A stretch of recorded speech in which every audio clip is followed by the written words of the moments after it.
Hello viewers, another warm welcome to Wellbeing Call. I hope you're all keeping well and keeping safe. Today I'm going to be talking about an aspect, well, what I'll call an invisible aspect of our health. And this is how our mind and our body interacts. So what's happening in our mind affects what's happening in our body, and what's happening in our body physically affects our mind as well. So the mind and the body, they're one, and there is that connection, there is that interconnectedness between our mind and our body. So I'm talking today about how our mind actually affects our physical body, and how these, especially negativity, has impact on our physical body. So it's well documented that stress, for example, creates a physical response. I've talked about stress in my previous videos and the series of physical responses that we experience through our body, and they're so involuntary. It just happens. If somebody jumps out in front of you all of a sudden, so out of fear and the suddenness of that activity, your heart starts racing. So that's, you can't control that. It just happens. So this is your mind sensing something fearful, dangerous, and then your heart starts racing, and then those series of fight, flight, or flee response kicks in. So stress creates physical responses that we experience in our body, and long-term chronic stress actually leads to chronic health conditions. These are all very well documented. They really are. Another one that's been well documented is how hostility is linked to strokes. So being hostile, whether to yourself or to someone else, it's actually linked to stroke. And then also thoughts, how thoughts lower immune response and immune function, how thoughts affect the functioning of the gut. Because if you think about, and some of these things are actually really logical, because if you think about a time when you were fearful, maybe of stepping on a stage to give a speech, to deliver a speech, and you probably experienced rumbling in your stomach. You probably experienced, a discomfort. You felt really uncomfortable in your stomach. That's because the fear of that activity you are about to embark upon is what's translating to that physical response that you're feeling. So thoughts lower gut function, lowers immune function, lowers reproductive function, and these are negative thoughts. And also anger is another emotion that leads to things like aches, aches in shoulders, tension. All these aches and pains come from tension in your muscles. This is what anger can do for to some people. So it's well documented that thoughts affect our physical body and therefore affects well-being. So really, our body listens to our mind, and our mind listens to our body.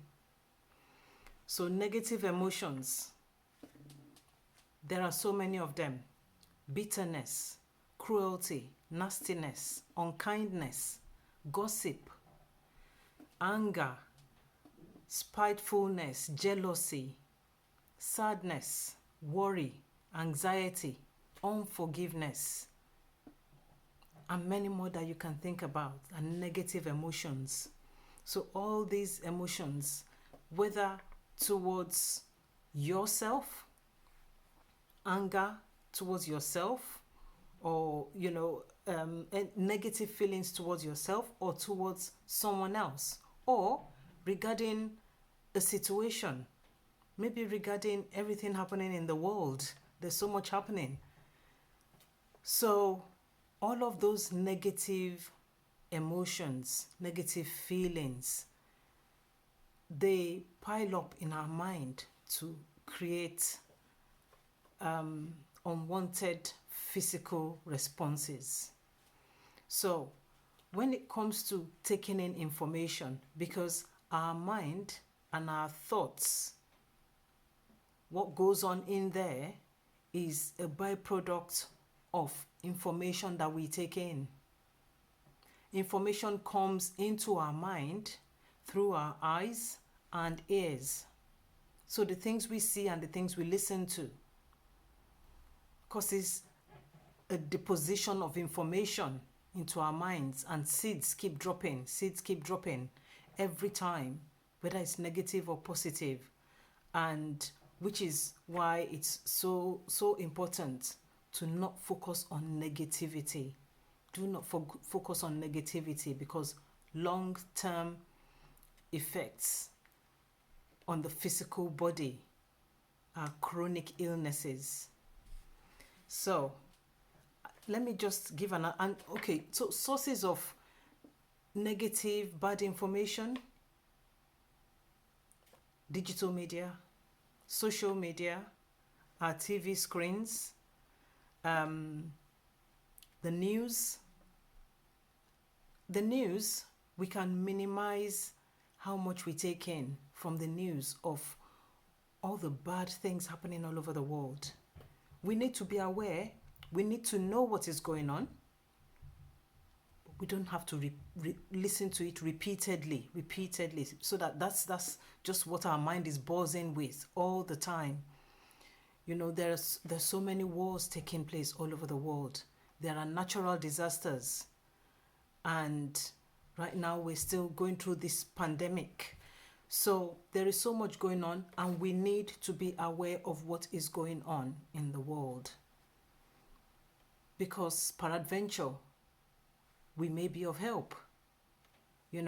So, but do not focus on, don't just leave your TV on the news channel, going from one news to another, one bad news to another, one negative news to another, because it will play on your mind, and it's very, very unhealthy. The fact we cannot see these things does not mean that it's not damaging. So let me just give an analogy here. Can you imagine, just imagine in your mind, a very beautiful house, very beautifully decorated on the outside, lovely greenery, lovely beautiful paved paths, flowers all around, beautiful color, and you step inside and you're shocked, because what you can see is garbage. People have been dumping garbage in this wonderful, beautiful, newly built, lovely gardens all around. People have been dumping garbage. That is what people allow to happen. I'm sorry, I'm being so graphic about it, but I just need you to imagine that this is what happens when we allow the dumping of negative information, negative news that makes people want to be nasty to one another, makes people want to be cruel to one another. That is what happens. So the mind of that individual has become a dumping ground for bad stuff, for negative stuff, which begins to rot the inside. So what can we do?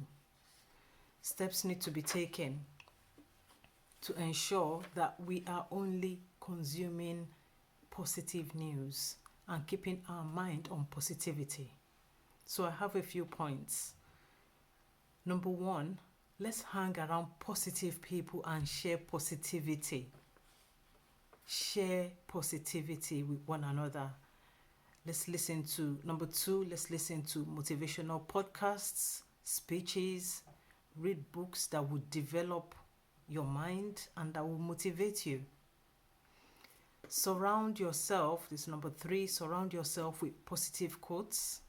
So you could have framed quotes around your house so that is what you actually see all the time. And that would go a long way. Number four, keep a gratitude journal, because to be honest, something you were really excited and really happy about maybe 25 days ago, 30 days ago, you may not really remember by now, because so many things have happened, so many days have passed. But if you keep a gratitude journal, you would see from day to day, and it would help you to relieve those feelings. It's so good, it's so effective, and it works. And 5, minimize negative news from TV, social media. Minimize. So the point is, you have control. You have control. Switch it off. You have control.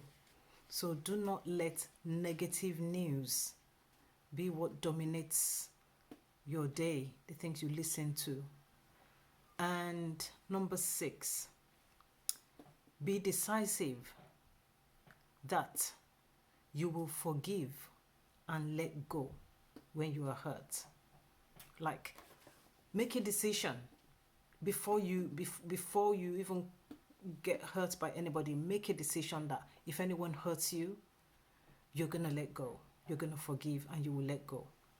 It makes it easy when that hurt happens, because it will happen. We all interact with each other. So hurt will happen. Someone will say something that you don't like, or do something that you don't like, or disappoint you in one way or the other. Hurt happens. So when hurt happens, as it will, you can hold yourself accountable to quickly resolving the issue, letting go and moving on.